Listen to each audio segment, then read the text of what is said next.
Hello friends, and welcome back to another episode.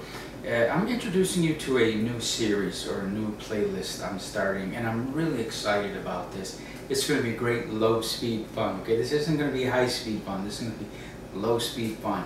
And I'm calling it Lost and Found Photos, and I'm borrowing the name basically from a segment on NPR that used to run years ago. It was called Lost and Found Sound, where they would find these recordings of some type or another, and they had been, lost for decades, and they were found, and then they would play these sound clips, and they were like, somebody speaking, like an oration or a speech or whatever, they caught some type of a sound, and it was a tremendous program on NPR. So in that spirit, I would like to bring you Lost and Found Photos. So what these are old photos, black and white or color. They could be print or 35mm slide film.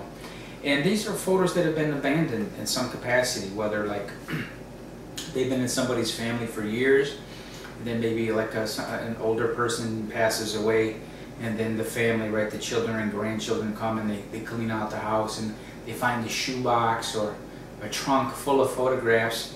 They choose not to preserve the photos, and they end up in a box at an auction. It's called a box lot. Okay, so you bid on an entire box of things, fishing lures and photos and all kinds of craziness in this one box, and generally that's how it works. So, and what my point is, the photos are in these boxes. The person buying it or bidding on that, the auction takes it home and piecemeals everything out of the box and sells it on eBay. So that's how I've come into possession of these black and white photos. And I think it's really sad. Because to me, as much as I'm into photography, I understand the power of photography. It's in two contexts. One, you're a documentarian, right? You're capturing a moment and preserving it for history. And the second thing is just artistically. You're trying to capture something artistically. But generally, like in family photos, it's in the first context. It's in the first context of photojournalism, preservation, archiving, saving a moment to film, right? And then again, in other capacities, artistic. So these are incredibly important.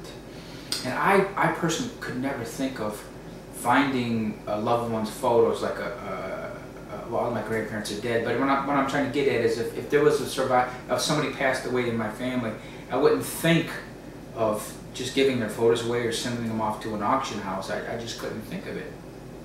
As an archivist, like an archivist of memories, you're the keeper of the memories, right? If you appoint yourself as such. So my point is, and I'm starting to go long on this, and I'm starting to digress. I cherish these photos strangely, as if you can believe. These aren't even my family. These are photos I bid on and won at eBay because they're magnificent. These are like travelogues, right? People who have gone on vacation to various places and they've snapped photos from the as early as the 1880s and as late as the 1980s. I'm covering a 100-year span in these photos.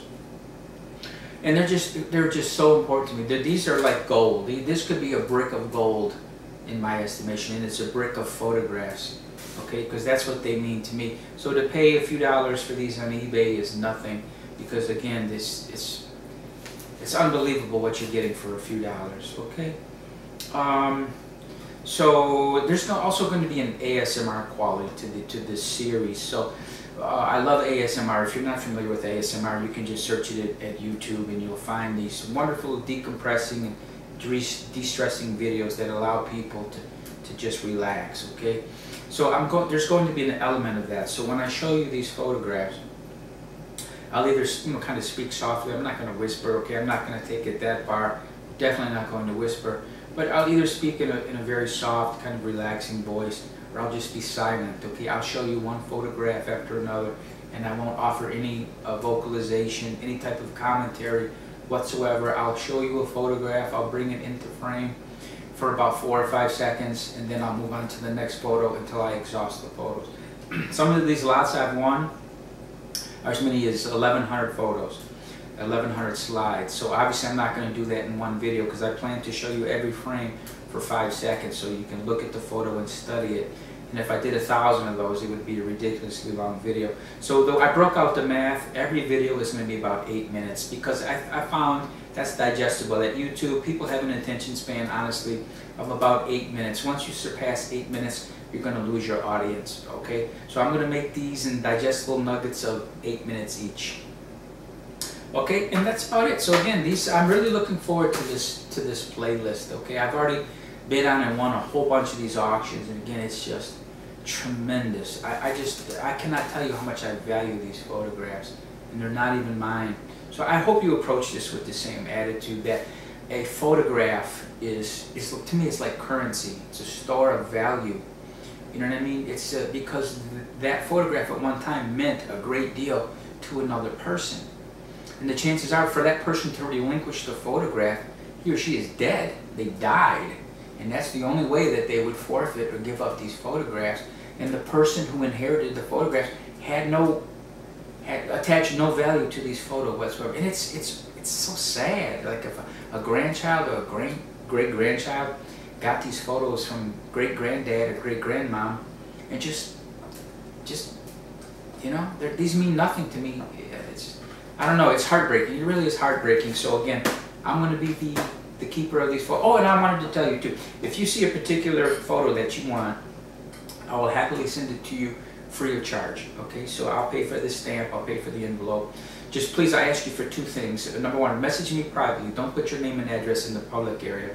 Message me privately with your name and address, and include two things: a description of the photo and the timestamp of the video where that photo will appear, so I can cross-reference to make sure I'm sending you the right photograph, right? So it's, hey Rob, send me the one with the guy pulling a horse, right? He's leading a horse by a, right? And it appears at 3:23 of the video. So I can cross-reference, okay, I can look at the video at 3:23 and make sure that we're talking about the same photograph. I'll happily drop it in the mail for you. And that's what I want to do with these photos, right? I don't want to hoard these. If you see one that you particularly like, by all means, tell me what it is, and I'll send it to you in the mail completely free of charge, okay? Now again, that's domestically in the United States. I can't send these internationally, it would become too expensive. But if you're domestic here in the United States, I'll happily send you a photo free of charge, okay? And that's about it. I will start. I'm going to make the first video right now, and I truly hope you enjoy these, and I'll see you in the next video. Thank you so much.